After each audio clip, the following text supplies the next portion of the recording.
Hello everyone, I'm Yidan from IIT. I will share our paper quantifying classifier utility under local differential privacy. So what we are doing is to theoretically quantify a classifier's utility when their inputs are perceived by LDP. In many real-world scenarios, input data for a classifier is generally noisy. So there's a noisy channel like white noise or LDP observations deployed on personal devices.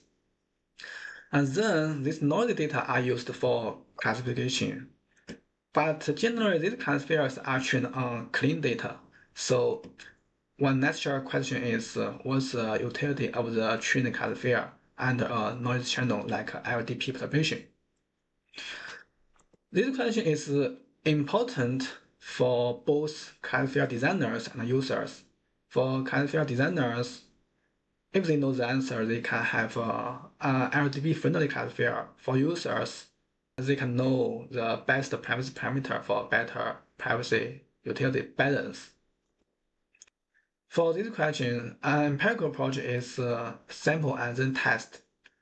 So given the LDP mechanism, we can sample n instance from the LDP mechanism and then test this n instance. For this specific epsilon, we know that this classifier has 80% probability to having correct predictions. But the limitation is that it's an empirical result. If we want the results for another epsilon, we need to resample and then retest. So this is time consuming.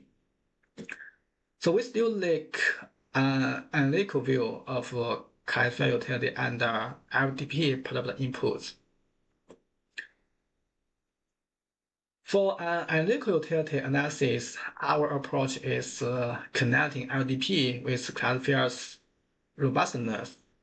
LDP robustness means that means the state ball around input X that does not change classification.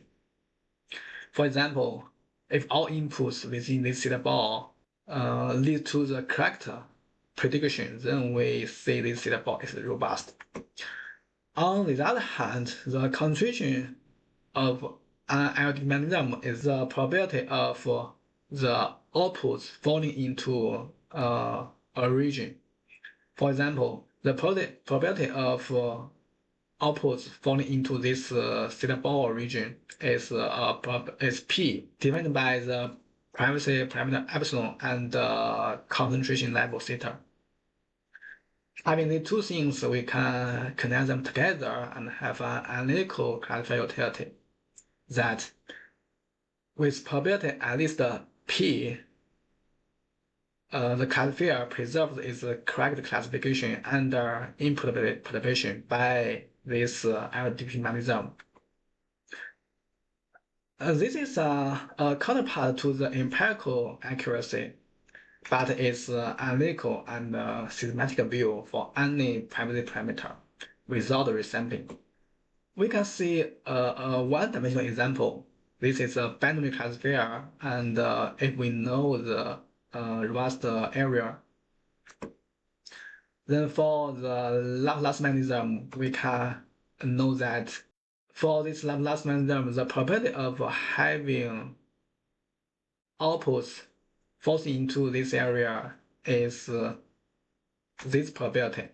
Is a closed form with respect to the with respect to theta and epsilon. If we concretize epsilon 2 and theta is 0.3, we can have 0.46. This is a utility guarantee for this classifier under the Laplace mechanism. And we have this claim with probability at least 46, 0.46, the classifier preserved its correct classification. This claim applies to any epsilon. So we can draw the utility, classifier utility with respect to the privacy parameter. One benefit is that now we can choose the best privacy parameter for desired classifier utility. For example, if we want the classifier utility at least 80%, then the epsilon need to be at least 5.2. Another benefit is we can have systematic comparison of different LDP mechanisms when they apply to a classifier. Here, this x-axis is a robust area, and the y-axis is robust probability. We can see that there's no universal optimal LD mechanism for all epsilon and theta. So in high-dimensional cases, what we are doing is integration of the LDP mechanism on the robust region of a system. Then let's see case studies. We want to show the quality of the analytical utility.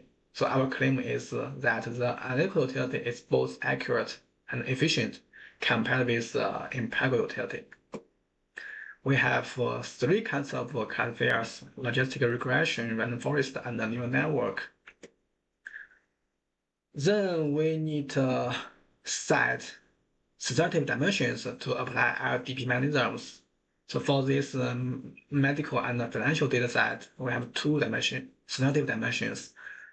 And for this image data set, we assume all dimensions are sensitive. Then we can compare the utility analysis by our analytical utility analysis and the empirical utility analysis, which are done by resampling and retesting. So for low-dimensional classifiers, we can see that the analytical utility is quite accurate because this gap between empirical utility is quite tight. And for efficiency, because the analytical utility is a closed form, so there's no resampling. It costs negligible time. Beyond for each X, we can extend to average case and worst case classifier utility. So if we know the input diffusion, we can know the average case classifier utility under LDP perturbation, and the worst case classifier utility. For high-dimensional classifiers, our analytical utility is a little bit conservative, but still you can see that a higher analytical utility still implies a higher empirical utility. So in summary, this paper focuses on classifier utility and LDP probability inputs. We connect LDP with classifier's robustness to provide an analytical classifier utility analysis framework. This utility analysis is accurate for low-dimensional classifiers and useful for high-dimensional classifiers. Thank you.